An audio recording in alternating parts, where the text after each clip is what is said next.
Welcome to the Success Scenario. I'm your host, Dustin Abrego. On the Success Scenario, we meet and hear from current LCC students, people just like you, who face adversity, why they chose LCC, and how they turn their situation into a successful one. Today I'm joined with Aaron Andrews. Aaron, can you tell us a little bit about yourself? You're currently a student here at LCC. Why'd you choose LCC? And yeah, we want to know a little about you. Okay, so I originally from Battle Creek, Michigan. I moved up here to Lansing probably about 6 years ago. I decided that I had gone to college a little bit when I was fresh out of high school, but I didn't really know what I wanted to do and didn't have any idea. And then at that time, being fresh out of high school and just kind of working my way through stuff, I didn't have the funds to really keep going. And without knowing what I wanted to do, I figured it was a waste of money until I figured out what I wanted to do. And then unfortunately, with the pandemic, I was working the whole time. And so I was awarded the Future for Frontliner Scholarship. And so I figured best time to go back would be now to take advantage of the scholarship. And so LCC was the closest school around, and I've heard my wife said it was a good school because that's where she went, and so I figured I'd apply, and I got in. And even though it's been 18 years since I've been in college, I picked it back up pretty quick. So, okay, so not your first time, right? Right. Big adaptation, though. I imagine, like coming off of that, because you weren't married 18 years ago when you were in school the first time. Like, do you work currently, or what do you do outside of school then? Yeah, I work for Meijer. I'm a meat cutter at Meijer, 40 hours a week, full-time job.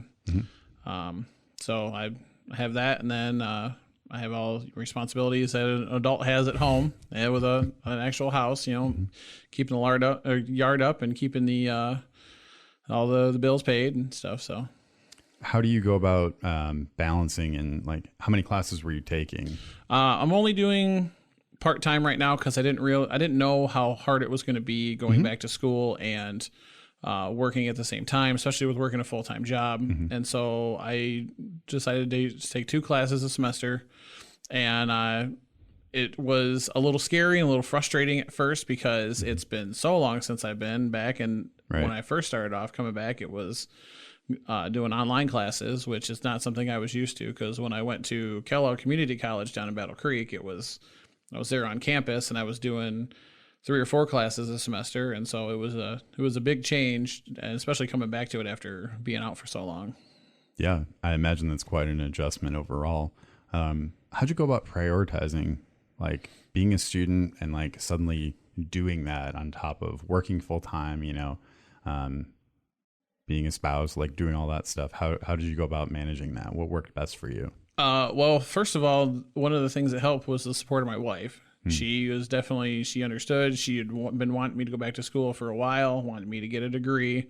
Because not that I don't like working at Meijer, if I don't end up finding another career in my life with my degree, because I know that can happen to some people. Sure. Meijer is a good place to retire from. They have great health benefits and stuff. However, that's just not something I want to do for the rest of my life. Sure. I could do it because I have a trade skill, but it's not something I want to do.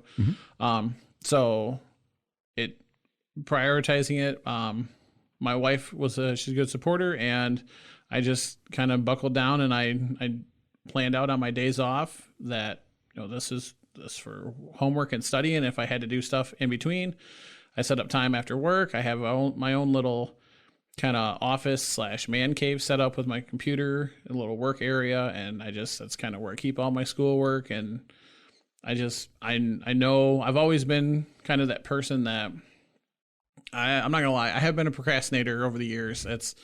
Everybody has some form of procrastination in them, but when it comes down to certain things like this or things that I want, I buckle down and I make sure to get this done, because I realize that having a scholarship and to use it before it expires or to not lose it was a real advantage. And so I really wanted, and a privilege, and so I wanted to kind of make sure I took advantage of it and actually make sure it was worth it. I mean, that's a huge level of honesty, being like, hey, like, I kind of procrastinate, and I would definitely own I'm also a procrastinator, and that's quite all right.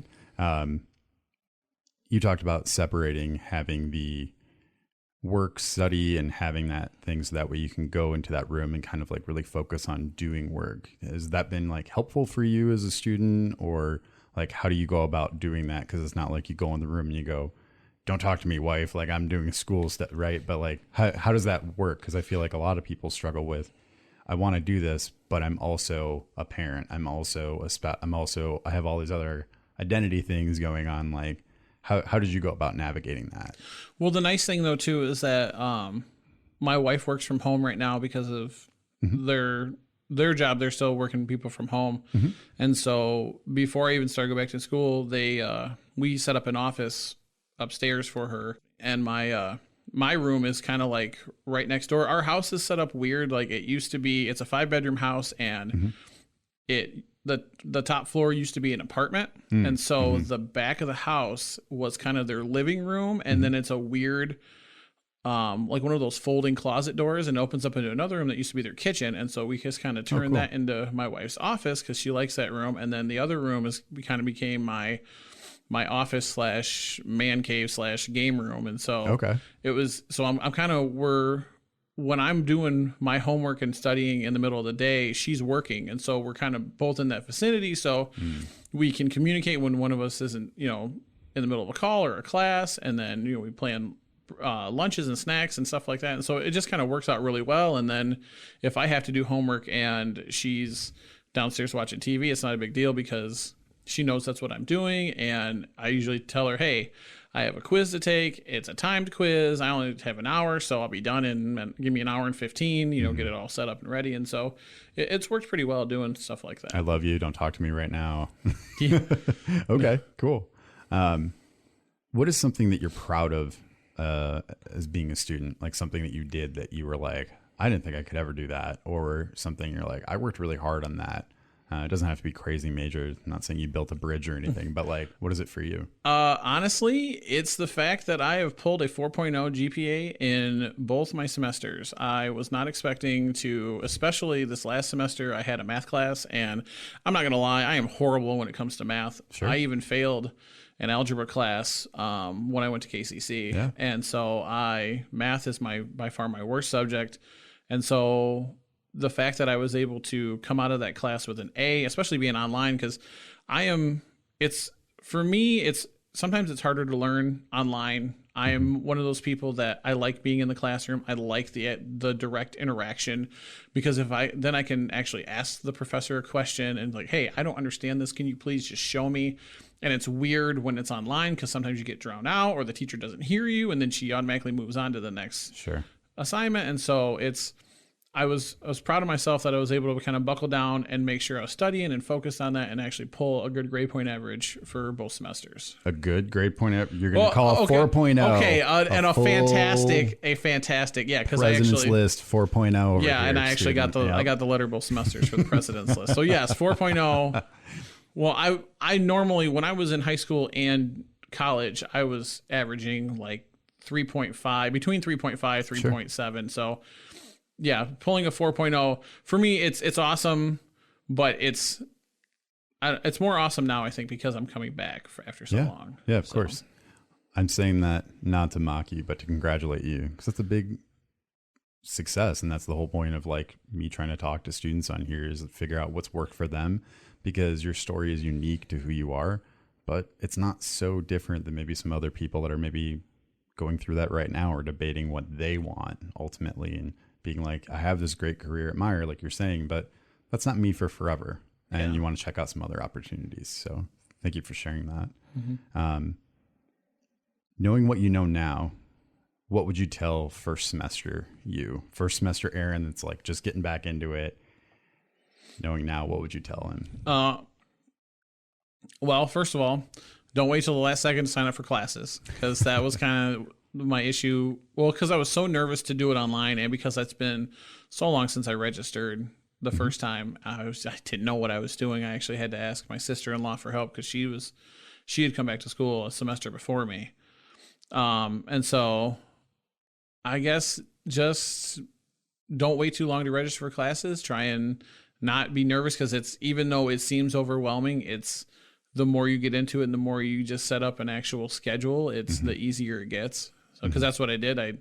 once I was able to set up a schedule, like when I wanted to do my work and when I had other stuff that I had to do, it seemed a little bit easier because I'm like, okay, I'll chart off these 4 hours of my day off to do this, and this, and then get it done. And it seemed to help out a lot.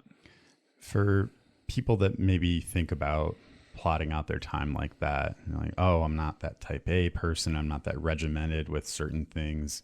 Do you view yourself as being kind of like that? And do you view that as like challenging? Because you talked about it in a positive way of like, oh, plotting things out like this, like really helped me. Like, is that something you'd recommend to people then? Or? I mean, if that's something that, if it works for you, like if you're someone who has a set, because I think the thing that helps too is that like where at Meyer, I have a set schedule. I have been have for a while because I'm I'm the top tier meat cutter at Meyer or at the one I work at. So because of that, I have a set schedule, so it doesn't usually change from week to week unless someone's on vacation. And so I think that's part of the reason it helps is if you find your own set schedule that works for you, go for it, because it helped me. I mean, I was able to set, I knew I was doing my homework on my days off unless something happened and there was a quiz that was due on a Friday or something. And then I planned, okay, I know I'm gonna need this much time, so I'll set aside this much time after I get out of work and make sure I'm studying, make sure I'm ready to go. And so I think everybody's different, and so I think it just depends on what your personality, and if you like set schedules like that, if you're used to it, I say go for it. Otherwise, set it up however it works for you. So cool, awesome. I'm not gonna lie, I'm gonna spring this on you. Okay. Talk to us about a project maybe you're working on that is like why are you here at LCC? You know that this path that you're on right now, like what are you aiming to work in? What's your dream goal, job, and stuff after being done here? So it's mainly sports broadcasting or some form of broadcasting. It all stems back when I used to watch football on Sundays with my dad. We would sit there and we'd watch the games, and we would say something, and not even 3 seconds later, the announcer would say the same thing. And it happened so many times that we just started joking about, well, we would be better announcers than these guys because we're saying it faster than what they are. And, and so I just kind of got it into my head, especially after my dad passed away in 2019, it kind of made me think, well, he would be proud of me if I became a sports broadcaster or a sports announcer. And so I would love to be able to just do it for football. I could probably do it for any other sports. I'm not huge on some of the other sports. Like I don't watch basketball all the time. I don't watch baseball all the time. Football is my main sport. But I mean, if I had to sit there and talk about other sports, I could do it. It's not a big problem. But sports broadcasting or any kind of broadcasting, because I've been told that I have a very, I can't think of the word. It's the way my wife describes it is I'm easy to listen to when I'm talking like this. And even my sister-in-law and some of my friends have, because I have started a podcast to try and help just get a little experience in. It's nothing major, talking about football and sports. And then I have a new kind of side show with that in the off season where I was talking about horror themed movies and books and TV shows and video games, just anything that was horror themed because it's one of my hobbies. And so I love that stuff. And it just gives me something else to talk about when I don't have, NFL content because there's nothing going on. Sure. And it was another way for me to get more experience. So yeah, I like doing that. And then even I've had a little bit of experience at Meyer recently within the last couple months. They've so when you do the announcements and do the pages over the phone, my boss, he at one point, I think it was last Christmas, he had said we had a whole bunch of hams that were getting ready to be close dated soon. And so he's like, well, we need to push them before we lose them. So he goes, can you do I said, well, I'll try doing an announcement because I got used to doing the podcast. Yeah. I got on there and spoke clearly, and I wrote my own little script, and everybody in the store loved it. And so now it's a common thing when we need an item to push. I'm the guy that pushes stuff, especially in the meat department. And the thing that they love is I've even come up with characters too. Oh my gosh, really? Yeah. So at one point we had to do, we had a whole bunch of salmon burgers that he wanted to push because they come in frozen and they only get 5 days when they're thawed and on the floor. Right. Well, somebody put out 2 whole cases. And so we had a whole bunch of them, and they don't sell that well. So I was trying to think of the best way to push them. So I adapted the character Captain Bob. Okay. Who is a pirate, and he likes to talk God. like all right. So yeah, it was a pirate. And, all right. And so I started coming up with other voices and stuff too to try and help sell stuff. And people in the store, customers in the store love it. I always get requests from other workers like, "Are we going to hear?" Because one of my other good characters is Scooter, who's kind of a Southern guy. Okay. Scooter. All right. Sure. And so they're like, "Are we going to hear Scooter today or Captain Bob?" And I said, "Well, I don't have any items to push for it, so I'm not really going to make any announcements, but it's the one thing that people love." And so the podcast and the voices, I would love to do broadcasting. And at this point, I'll even settle for cartoon voice acting because that would be fun. I do voices all the time. I think it'd be fun. So yeah, that's awesome. I think just having the morale, because people are asking you about it, which is great. And then we've all been in a store at some point, and then someone come over the speaker and they'll be like, the Chevy that's, and you go, was that my car? Is it total? Like, you don't know when you hear it over the air. So you being able to speak clearly for people to understand, I think, is also huge. Well, yeah. Well, that's the problem too, is because my actual team leader that I work with, he's deaf. Sure. He has hearing aids. Sure. And there's times when he says when other people page, there's times he can't understand a single word that they say because they mumble, or it sounds like they got the phone inserted all the way into their mouth. And so he really likes it when I do the announcements because I speak clearly. I speak, slow enough that everybody can hear, but it's not slow enough to I'm talking like this, like Bueller. Right. And so So I don't know. It works out in my favor, and for me, it's more practice, and the fact that customers seem to like and have come in asking, "Hey, has Captain Bob done any announcements today?" Or I've done it, and I actually had customer compliments where like, "I really like the guy doing those announcements because that's awesome. It made me laugh. It made my day. It was funny." So not only do you speak clearly for a person that has challenges with hearing, you speak clearly in pirate for people to understand. That's really great. Yes. And your podcast is not like, you're not looking for money or aspects. No, it's and even the website has asked me if I wanted to sign up for to do the money thing, but no, it's just for experience. So and I wanted to clarify that because we are in public radio. Mm-hmm. So you can plug your podcast. What is your podcast? So people are aware. It's called The Butcher's Cut. You can find it on the Anchor. I think it's anchor.com. It's a website that I use for the actual podcast. But I want to say app.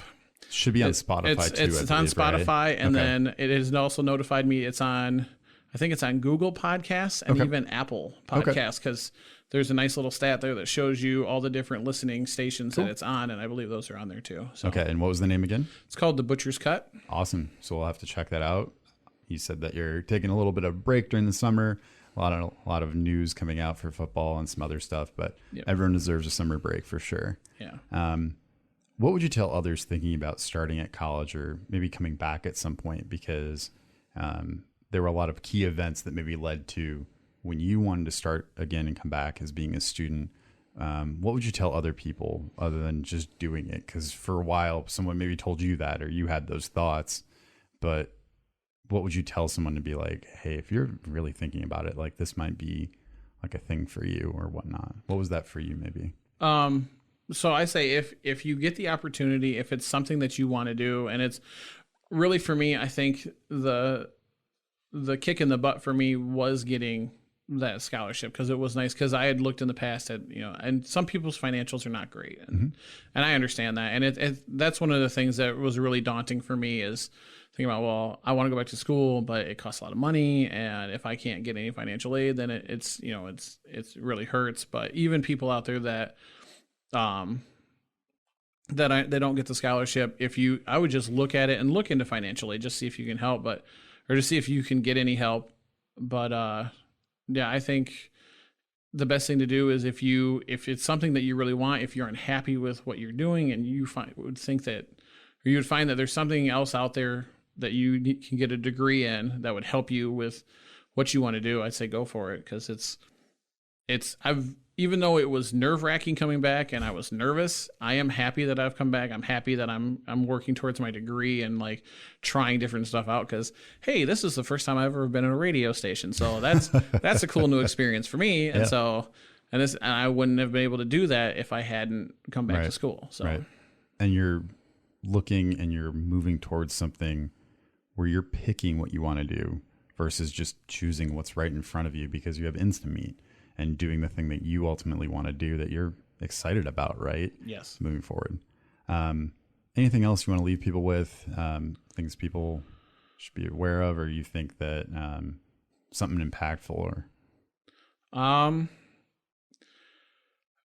I think one of the other things too is that it was really daunting for me coming back too, because I knew that I was going to be a little bit older than most of my classmates. But I mean, in all reality, it is a community college. So there are people, and I go into my other classes and there are guys in there or women in there that are my age or older. And so that felt it felt okay. Mm-hmm.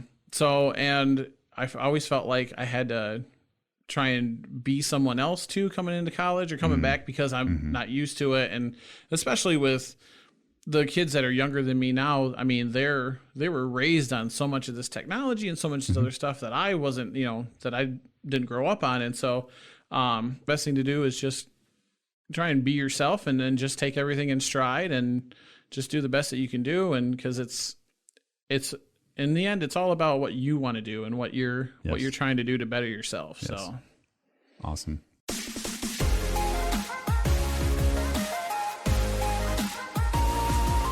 Thank you for taking time out of your day to listen to the Success Scenario. You can listen to this episode and past episodes anytime online at lccconnect.org. The Success Scenario is a program dedicated to inspiring students towards a path of success. I'm Dustin Abrego. And if you're a current LCC student with a great story to share or know someone with a story to share, connect with me on Twitter or at LinkedIn at Dustin Abrego, Abrego. Until next time, success starts with you.